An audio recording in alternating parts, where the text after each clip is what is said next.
Hey there! So far we've seen scenarios on which we give a checkmate, which is a very ideal scenario. We end the game straight away. But this is something that will not necessarily happen in all games. As we know, we can draw games as well. Or even to get to that point on which we have a position that is winning with the correct play. For example, positions on which we have an extra queen or a rook and we play against a lone king. We might need to do something in order to get this advantage. That's why in this video we're going to talk about chess tactics. A chess tactic is any move or any series of moves that leads to a material gain when we do it. So if we can get our opponent pieces, that's going to be great because we're going to have more material and we're going to have more firepower to attack the opponent's king. But it is now time to talk about the relative value of the pieces, because gaining something for free is great, but how about trading pieces? Trading pieces is a very broad topic, but the first thing we need to look at is the relative value of the pieces. For example, exchanging a knight for a rook, is it a good deal or not? That's why what we do, we normally assign a standard value to each piece. And even though there might be different ways of assigning value, by far the most common way to assign value is to give 9 points for a queen, 5 points for a rook, 3 points for a knight, 3 points for a bishop, so bishops and knight are generally roughly equal in value, and 1 point for a pawn. And with pawns actually it's a bit trickier because it will ultimately depend on whether this pawn will promote or not. If it can promote, it can even promote to a queen, so it's going to be worth a lot more. But at least in the first moves of a game, we can give 1 point for a pawn, and it's a very good estimation. About the king, its value is infinite. If we lose the king, if we get checkmated, then it's over, so there's no point in giving value to the king, but all the other pieces have this relative value. And we can even have a combination to see the relative value. For example, a rook can be worth a knight or a bishop plus 2 pawns, so we get 5 equals 3 plus 2. Or a queen is normally a bit weaker than 2 rooks, for example, because 2 rooks would be worth 10 points. With that in mind, the idea of a chess tactic is to find a sequence of moves on which in the end we can get something in return, either grabbing a piece completely or going for a favorable exchange. And there are actually a lot of possible chess tactics, but most of chess tactics will come down to 2 of them that we're going to study now. The first is the fork. The idea of a fork is a piece attacking 2 or more pieces. So what's the idea here? If we attack only 1 piece, in many cases this piece can move and that's it, we don't get anything. But if we attack 2 or more pieces, then our opponent will have to deal with these 2 threats simultaneously, and whenever it's not possible, we're gonna get one of these 2 pieces that we attack in return. So let's start with this position to see this idea. So here, if we take a look at the material balance, white has an advantage because white has a rook and a pawn against a knight and a pawn, so that will be roughly 6 points against 4. But here white has this very strong move, rook to d5, which is a fork because we have 2 threats. We plan to either take this knight or take this pawn. Here the piece that is forking is a rook, but any piece can potentially fork other pieces. And here there's no good way out for black, because if black moves the knight that is being attacked, it cannot give a check or it cannot do something in return. It cannot create another threat in order to then protect this pawn. So if black could play a check and then defend this pawn with the king, for example, then black would not lose material. But here there's simply no way out. And here normally black would move the knight because the knight is stronger than a pawn. So for example here black can move the knight to f6, but then white would simply capture this pawn, increasing their material advantage.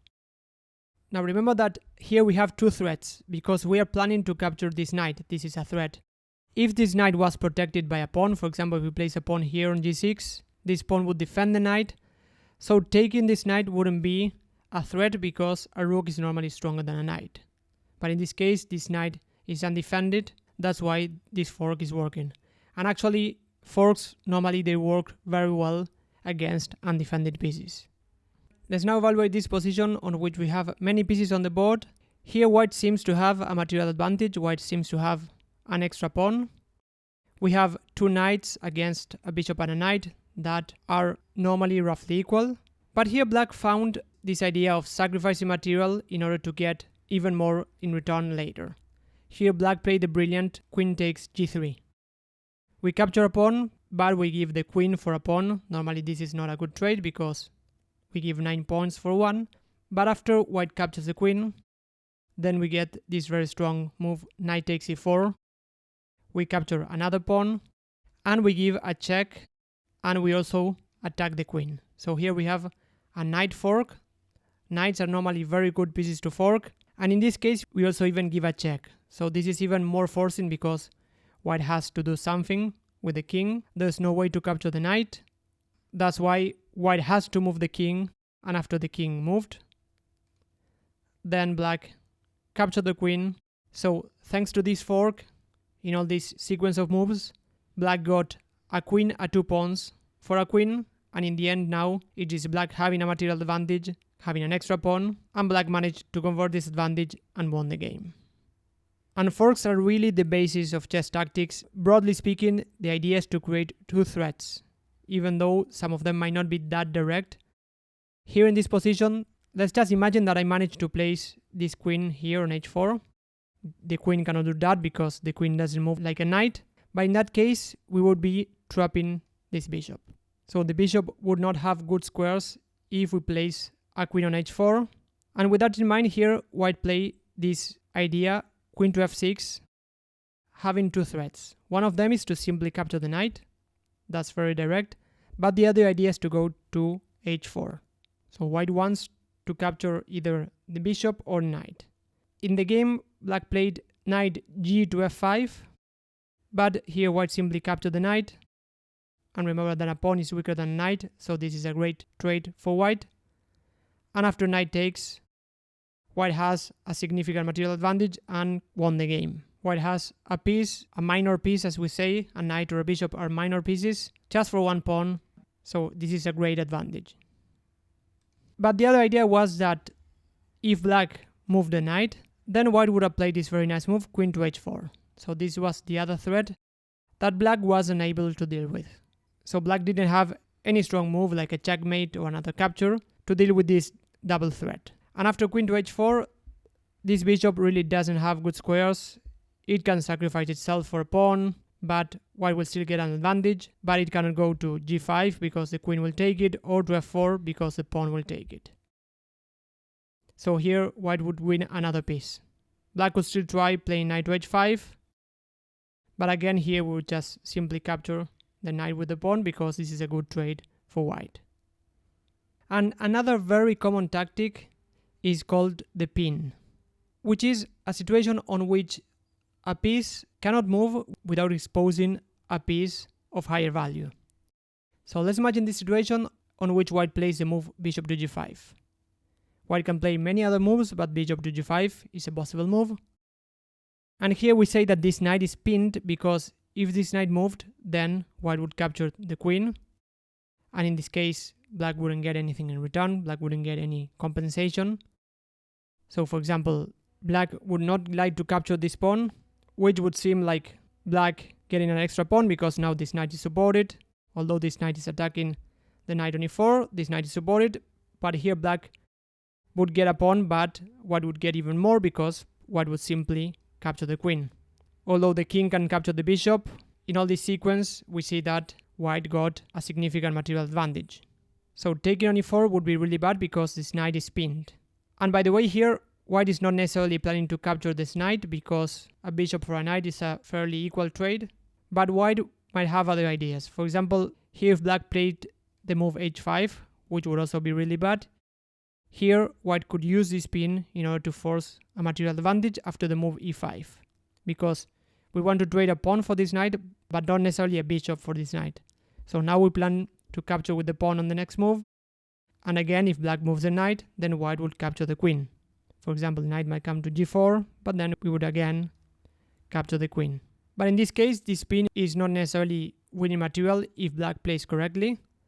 Black could simply capture on e4 with the pawn, this might be an idea.